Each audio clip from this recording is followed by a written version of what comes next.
Ravi de vous retrouver sur KT24. Bonsoir et bienvenue à tous dans ces flashs d'informations. Le président de la transition, son Excellence le colonel Assimi Goïta, président de la transition, chef de l'État, a reçu hier mardi 29 novembre 2022 le rapport annuel 2021 du bureau du vérificateur général. Cette cérémonie de remise à laquelle était présent le Premier ministre par intérim, le ministre de la Justice, garde des Sceaux, le ministre de la Refondation de l'État, le président du CNT ainsi que des membres du gouvernement de transition a eu lieu dans la salle des banquets de Koulouba.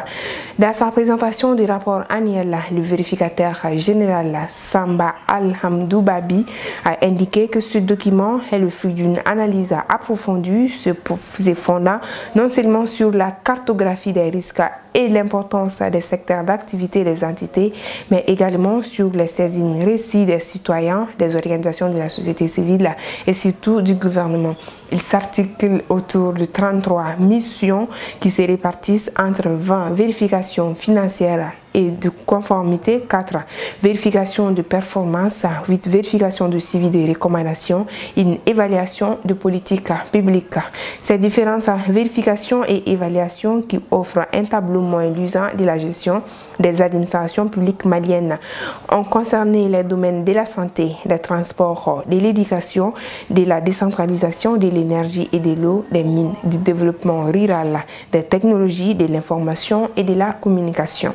Tout en remerciant le président de la transition pour sa vision de la lutte contre la corruption, la délinquance économique et financière, le vérificateur général a remis au chef de l'État une copie du rapport annuel 2021 et s'engage à remplir convenablement ses missions. Le président Goïta s'est réjoui de recevoir ce rapport annuel, un document qui exploitera à souhait pour que des actions décisives puissent être entamées dans le cadre de la lutte contre la corruption et la délinquance économique et financière, particulièrement dans la gestion efficace des fonds et deniers publics. Le ministre de l'administration territoriale et de la décentralisation, Premier ministre par intérim, entouré des ministres de la Refondation, des Affaires étrangères et de la coopération internationale et du ministre délégué chargé des réformes politiques et institutionnelles, a présidé une séance de travail du comité interministériel pour le suivi du chronogramme politique et électoral de la transition. C'était en présence du médiateur de la CEDEAO et sa délégation, le président Goodluck Jonathan. Dans son allocution, le chef du gouvernement par intérim a fait part au président Goodluck Jonathan des avancées significatives dans le processus des réformes politiques et électorales, notamment la remise au président de la transition, chef de l'État, de l'avant-projet de la Constitution par la commission chargée de la rédaction de la nouvelle Constitution, l'installation des membres de l'autorité indépendante de gestion des élections, l'adoption en Conseil des ministres des projets de textes relatifs à la réorganisation administrative et territoriale. Nous ne ménagerons aucun effort pour maintenir cette dynamique tout au long de la transition pour réussir l'organisation d'élections transparentes, crédibles et apaisées, a conclu le colonel Abdoulaye Maïga. Le médiateur et sa délégation ont constaté au cours d'une projection les avancées remarquables enregistrées dans le processus des réformes et de la préparation des échéances planifiées.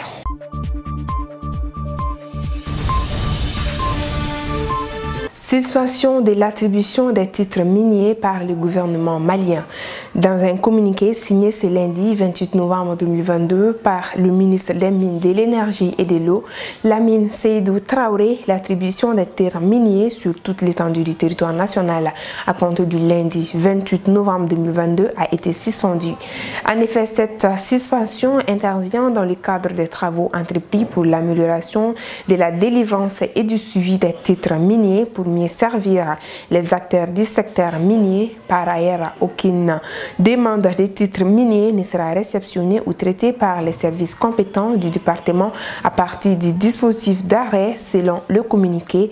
Enfin, la levée de la suspension fera l'objet d'un communiqué ultérieur à temps opportun.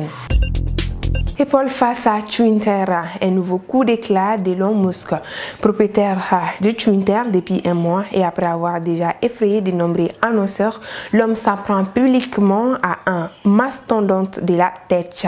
Le milliardaire semble prêt à découdre avec Apple, un duel risqué, mais avec non pas un seul tweet, mais toute une série de messages. Elon Musk ne voulait visiblement pas que ce coup de boutoir contre la marque à la pomme passe inaperçu. Le milliardaire a écrit, entre autres doléances, Apple a essentiellement arrêté de faire de la publicité sur Twitter. Est-ce qu'il déteste la liberté d'expression? La position d'Elon Musk qui prend un relâchement de la modération des contenus met de nombreuses marques mal à l'aise. Que Paul en fasse partie serait mauvais pour les comptes de Twitter. D'après le Washington Post, au premier trimestre, Apple était le principal annonceur sur le réseau avec plus de 48 millions de dollars de dépenses. Il représentait plus de 4% du chiffre d'affaires trimestriel du réseau à l'oiseau bleu. Le bras de fer ne s'arrête pas là. Elon Musk ajoute: Apple a menacé de retirer Twitter de son App Store, mais il refusa de dire pourquoi. Pour l'instant, Apple n'a pas réagi. La marque à la pomme a en tout cas le pouvoir de bannir les applications qui ne respectent pas ces règles, tout comme Google d'ailleurs, avec des conséquences potentiellement catastrophiques pour Twitter, selon un ancien de la société. Et voilà, c'est ainsi que s'achève cette édition. Merci à vous de l'avoir suivi. L'information continue sur nos pages Facebook, YouTube. Passez une très belle soirée. À demain.